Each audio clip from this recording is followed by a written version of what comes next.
Yes, indeed. Hello, and welcome to another edition of the Diamond Cooper Show, coming to you live over the airways of YouTube from my hometown of Washington, D.C. Thank you to those who have hit that like and subscribe button.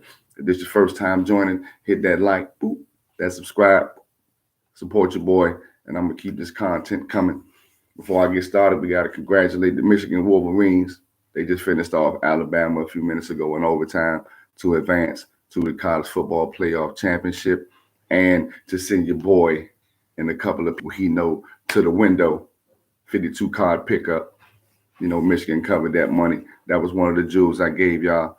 Happy New Year. The jewel was before the New Year, but hey, you get to start the New Year's off with going to the window with the Michigan Wolverines, 27-20 in overtime. Congratulations. They played a winner between Texas and Washington, game that is about to kick off in a couple of minutes. And as always, we get started with the first segment. For real, did y'all see the video of the Carolina Panthers owner, David Tepper, threw a drink on one of the fans, a Jacksonville Jaguar fan, at the game Sunday, that they got skunked at 26-0 in without Trevor Lawrence? He actually threw his drink on the fan, throwing a temper tantrum because he in his feelings.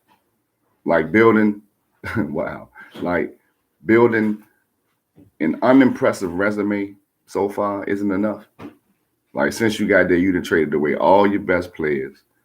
You traded away DJ Moore and draft picks to get Bryce Young last year. Stepped in when the coaches wanted to draft CJ Stroud and told them, nah, even though you don't do no work, no scouting, probably don't even watch college football, and you stepped in and wanted to get Bryce Young and gave up a boatload of assets to get him. Christian McCaffrey didn't want to pay Brian Burns. And now you want to disrespect fans when they're the ones who basically fuel y'all business. All the owners get $300 million per year based on a TV deal. $300 million. That's just the TV deal.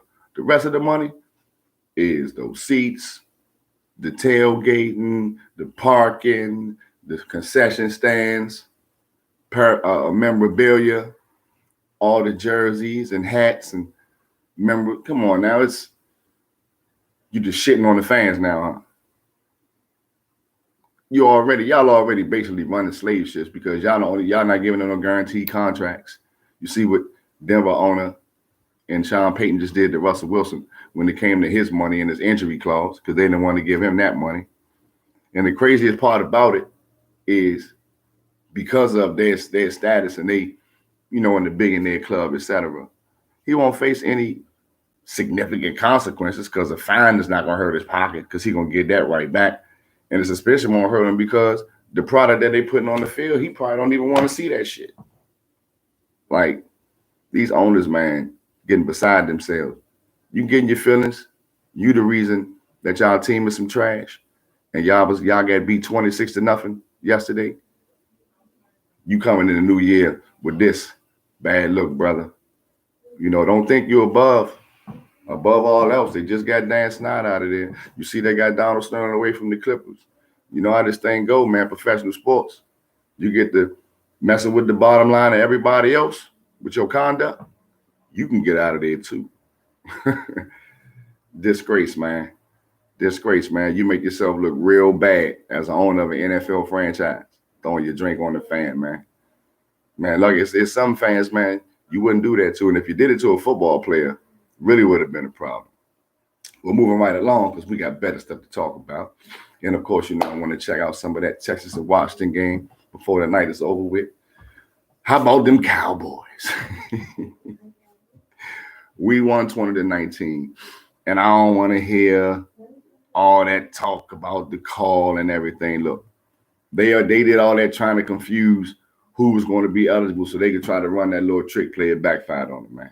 Whether I'm not taking no culpability off of the referees because they got a job to do. And if one person said that they was eligible, he's supposed to know who said it. But number 70 had checked in as an eligible receiver earlier in the game on a couple of occasions. So when he saw him coming out there, I'm assuming that he probably just, automatically assumed that he was going to be eligible. But it was two other offensive linemen there. Taylor Decker and Panay Sue, number 58, number 68. They was both over there. So now you got 3 linemen over there. I wouldn't know which one is eligible either. But hey, my team has been the butt of jokes and had different types of calls go against us, especially the catch with Dez Bryant against Green Bay. So hey, if a call went in our favor, I'm not mad at all. Jimmy Johnson went to the Ring of Honor at halftime. Was real happy to see that. He had Michael Irvin and Emmitt Smith and everybody over there showing him that love. And maybe that curse, getting that curse off of us, might propel us to do something a little bit different going forward. Dak was 26 to 38, 345 yards, 2 Bajas, touchdowns for those who don't know what that is, and an interception. Jared Goff was 19 to 34, 271 yards, 1 Baja, 2 interceptions. Amon-Ra St. Brown, Slimmer Dog, he had a good game, 6 for 90 and a Baja. But CD Lamb, bet y'all putting some respect on his name now. My man been going off this year. 13 catches, 227 yards, 17.5 yards a catch, 92-yard touchdown. And in the meantime, while the playmaker was there, he broke the playmaker Michael Irvin's single-season records for receptions and yards. Michael Irvin had the record. He had 111 catches for 1,603 yards. And CD now has, with a game left, 122 catches for 1,651 yards. Those are the only 2 Dallas Cowboy receivers with 1,500 or more yards in the season. Keep doing what you're doing, CD. And we've been targeting him a whole lot more in the last 11 games since we played San Francisco, because he is first in targets, first in catches, first in yards, and second in touchdowns to Mike Evans. Mike Evans got 10 since then. He has 9. CD Beaston. Y'all got to start putting some respect on that man's name. Not only is he a number 1, but he coming for number 1. Y'all know what's going on. Both of us had 2 turnovers. We picked off Goff twice. Dak threw a pick. And, CD fumbled that, reaching for the end zone, fumbled it into the end zone for a touchback. But overall, it was a pretty good game, man. Detroit is a good team, man. Much respect to them, man. They physical. They're going to fight. You know what I'm saying? They're not going to give up. And they're going to be a tough out. And it looks like they're going to mess around and get the Rams in the first round of the playoffs. Matthew Stafford coming back to Detroit against Jared Goff playing against the team that traded him and gave up on him after he went to a Super Bowl with him. So it's looking like it might get real interesting. But now that my boys, now that they got help from the Eagles, my boys need to beat Washington to get the number 2 seed. I'm just glad we got something to play for, because Washington is our arch rival. They always give us problems. If you remember last year, Sam Howell's first start, they beat us 26-6 last game of the season. So we need to do a complete 360 from that and go in there and get this job done so that we can have potentially 2 home playoff games. Of course, you got to win the first one to get the second. But thank you, Arizona. Good job. You exposed the Eagles secondary again, like a few teams have. And now we got the division back and we win. Oh, yeah, and also Sam Laporta, he tied Keith Jackson, who was a tight end and drafted in 1988 for the Philadelphia Eagles for the most catches by a rookie tight end with 81. He had 7 catches for 84 yards, by the way. And he set the Detroit's franchise record with 860 yards for a rookie tight end. So he did his thing, but he did his thing with an L. I appreciated his work, but it wasn't enough. Baltimore is a machine. Man. I mean, I thought they was going to win. I picked them, but I didn't think it was going to be like that. 56-19. Whew. Lamar Jackson, 18-21, 321 yards, 5 Bajas, a perfect 158.3 quarterback rating, 6 rushes, just 35 yards. He didn't have to run that much. Spread the ball around. Zay Flowers had 3 for 106, a 75-yard touchdown. Looks sweet. OBJ, I saw that catch on this. With the feet in. Mercy. OBJ looking like throwback OBJ. Tua, he was 22 of 38, I believe, 237 yards, 2 Bajas, 2 interceptions, 71.9 quarterback rating.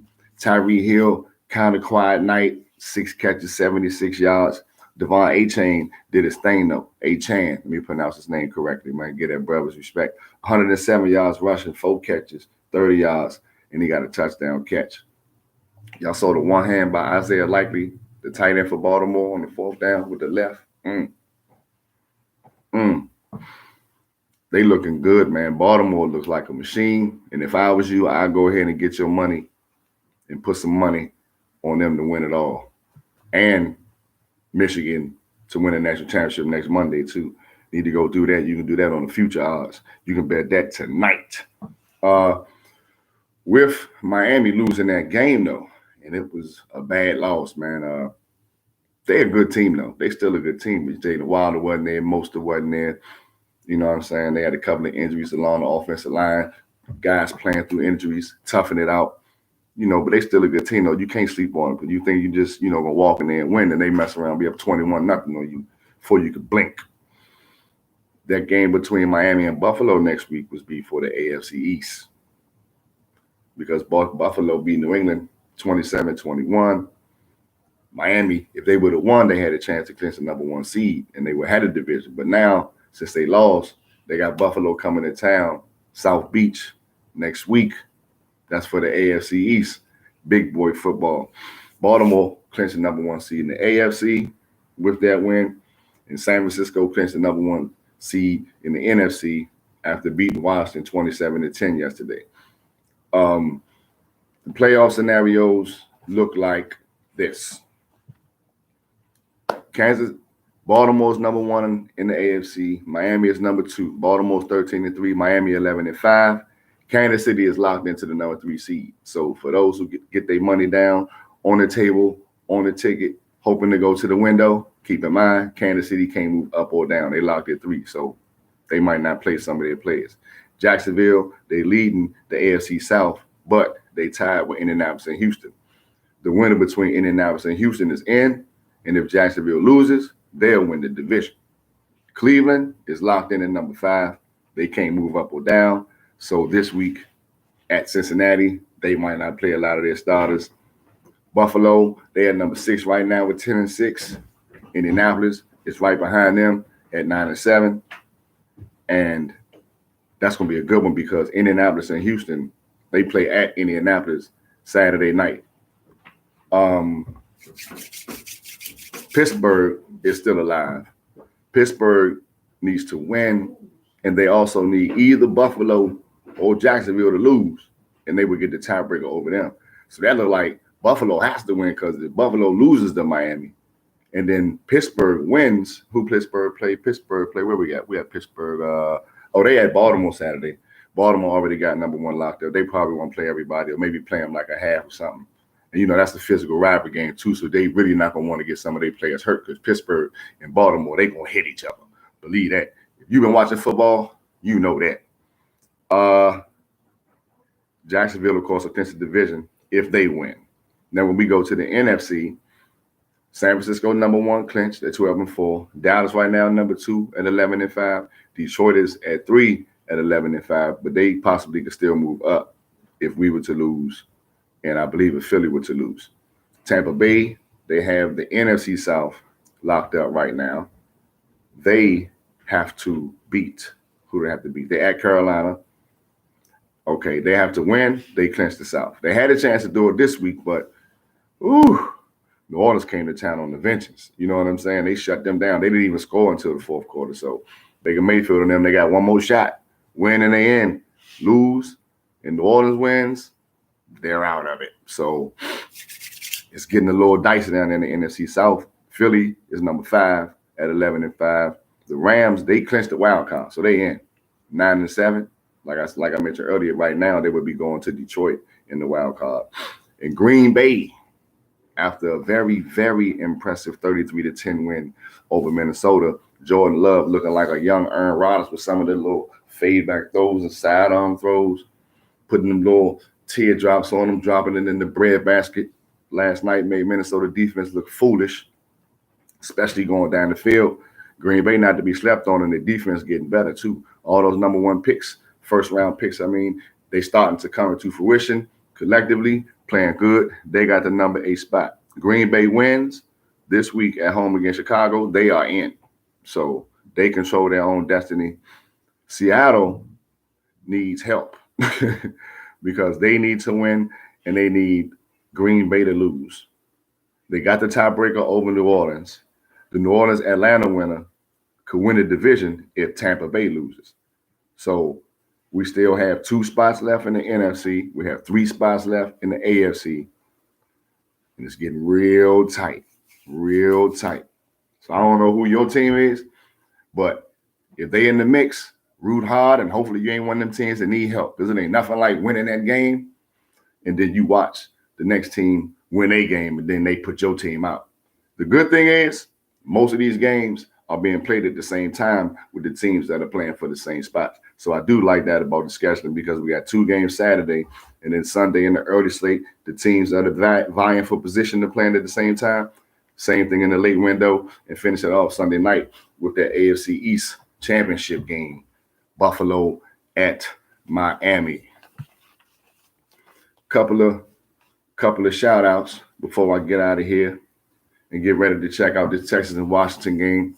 And I'm going to give y'all a bonus episode this week too. So all you got to do is just type in the Diamond Cooper Show when you go to YouTube tomorrow afternoon, and then you'll see the dates, because I'm going to start putting the dates and scheduling the time so you can get a notification early. But once again, hit that like, hit that subscribe button. I want to shout out Daly. We had a great talk yesterday. Real good brother, overcame a lot, and really told me that he liked what I was doing, felt as though I should keep it up, and gave me a lot of good words of encouragement. So big shout out to Daly, and some spiritual lessons too as well. Tia and my men down south, Spaka and BG, tell somebody to tell somebody else that they know, to tell somebody that they know, to holler at your boy, hit that like and subscribe button. Y'all enjoy this Texas and Washington game, Michigan for the national championship. I got to go to the window and check out the rest of this game. Peace and love. Hit that like, hit that subscribe.